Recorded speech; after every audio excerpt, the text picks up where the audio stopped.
আর রাষ্ট্র কি তার বাপের নাকি? জোরজাক মুল্লুকতার, মানে জোরজার মুল্লুকতার, এটা মানে হয়ে আসছে দেশে এগুলো হয়ে যাচ্ছে। এগুলো এই রাজনীতির নামে অপরাজনীতি বন্ধ করতে হবে আমাদেরকে। এই রাজনীতির নামে অপরাজনীতি যেদিন বন্ধ হবে, যেদিন টেন্ডারবাজ ছাতাবাজ বন্ধ হবে, সেদিন হয়তো আমরা সামরিক শক্তির দিকে এগিয়ে যেতে পারবো। সেদিন হতে পারবো আমরা সামরিক শক্তির দিকে সেরা 10-12 নাম্বার দেশের ভিতরে। এখন তো আমরা দুর্নীতিতে চ্যাম্পিয়ন হচ্ছি সেরা 5-এর ভিতরে, সেরা 10-এর ভিতরে। আর কি বলেন আপনি? এগুলা কি রেকর্ড? এগুলো রেকর্ড, দুর্নীতিতে আমরা চ্যাম্পিয়ন হয়েছি। এটা তো আমাদের মানে লজ্জাজনক ব্যাপার। এগুলো আমাদের জন্য লজ্জাজনক ব্যাপার। আমরা চাই আগামীর তরুণরা বাংলার রাষ্ট্রকে পরিচালনা করুক। আমরা চাই তরুণদের হাত ধরে আগামীর রাজনীতি পাল্টে যাক ইনশাআল্লাহ। আমরা চাই আগামী রাজনীতিতে এমন কিছু পরিবর্তন আসুক যেখানে একদলীয় একতরফা কোনো রাজনীতি চলবে না, যেখানে একদলীয় ভাবে কোনো ওই যে কথা আছে না, জোর যার মুল্লুকতার, এমন বিষয় যেন না ঘটে, এমন বিষয় যেন না হয়, সেদিকে আমাদেরকে খেয়াল রাখতে হবে। দেশের এসব নোংরা রাজনীতির নামে, মানে রাজনীতির নামে অপরাজনীতি যেটা হইতেছে দেশে, এসব কিন্তু সাধারণ মানুষ চায় না, জানেন? এগুলো সাধারণ মানুষ চায় না, এগুলো মানুষ দেখতেও চায় না। আমরা চাই শান্তি, আমরা চাই আমরা কিভাবে 2 বেলা 2 মুঠো ভালোভাবে খাইতে পারি, আমরা কিভাবে আমরা দেশ নিয়ে চিন্তা করি। বাট দেশ নিয়ে চিন্তা করতে যায়, মানে জনগণ নিয়ে চিন্তা করতে যায়, তোমাদের মধ্যে কাদা ছুটাছুটির মারামারির গুম খুন আহাজারি, আমরা এগুলো করতে চাই না। আরে ভাই, আপনারা রাজনীতি দল, আপনারা তো আমাদের দেশের সার্বিক নিরাপত্তা নিশ্চিত করার জন্যই তো এগুলো করতেছেন।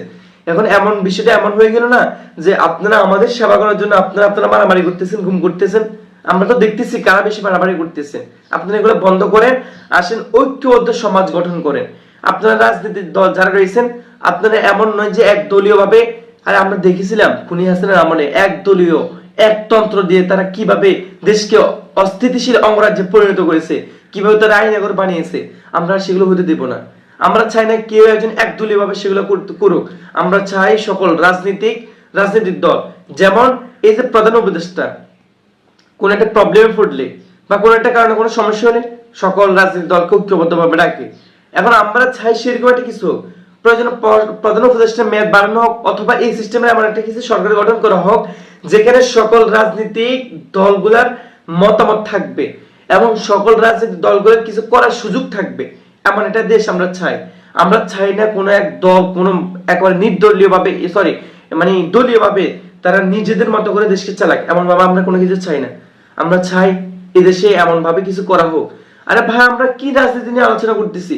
বাইরের রাষ্ট্রে যেখানে মানুষজন পারমাণবিক বোমা নিয়ে, মিসাইল নিয়ে, বিভিন্ন অত্যাধুনিক আধুনিক বোমা বিভিন্ন নিয়ে আলোচনা করতেছে, সেখানেই তুমি নোংরা রাজনীতি পড়ে আসো। এটা তো বাঙালি হিসেবে আমাদের জন্য লজ্জিত, এটা তো আমার জন্য লজ্জার ব্যাপার।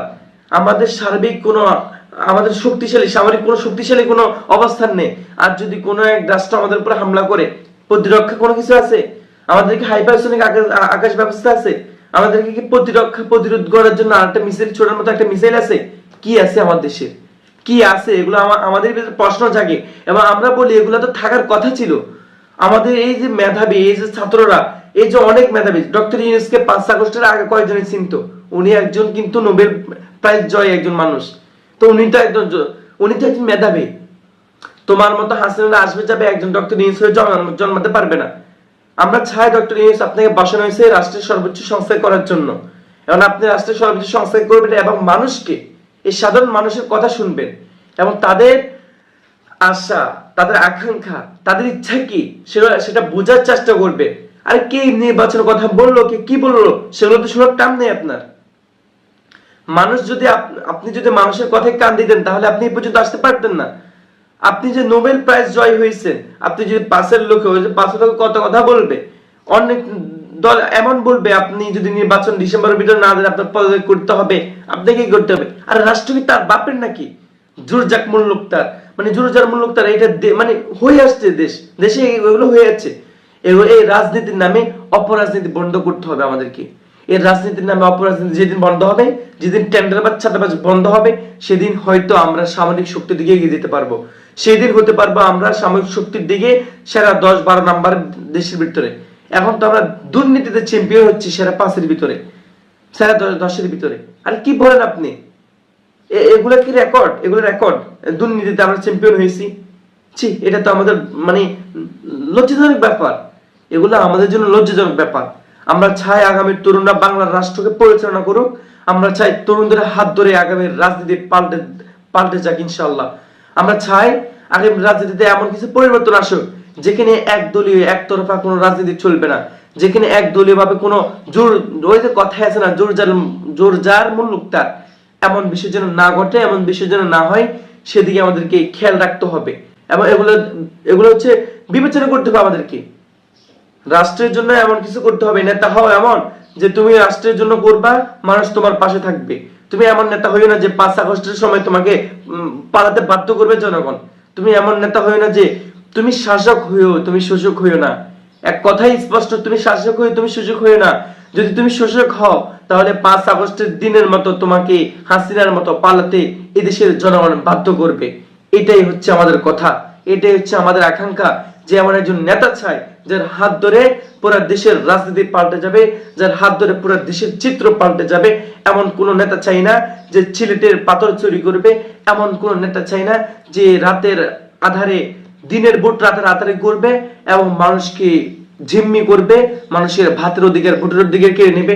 আমরা এমন নেতা চাই যে আমাদের হয়ে কথা বলবে, যে আমাদের হয়ে লড়াই করবে। এমন একজন নেতা চাই। সে কে হবে? সে তরুণদের হবে নাকি সে রাজনীতিবিদদের মধ্যে দিয়ে হয়ে হবে? আমরা সেটা দেখতে চাই না। তবে আমরা এমন একজন নেতা চাই, আর সেটা করার সুযোগ ডক্টর ইউনূসের রয়েছে। কারণ আপনাকে বসানো হয়েছে, ন্যূনতম সংস্কার করবেন এবং সঠিক একটা সুস্থ নির্বাচন দিবেন, যে নির্বাচনের মধ্য দিয়ে মানুষ তার সঠিক প্রতিনিধিকে বেছে নিতে পারবে। এটা আমাদের প্রত্যাশা ইনশাআল্লাহ।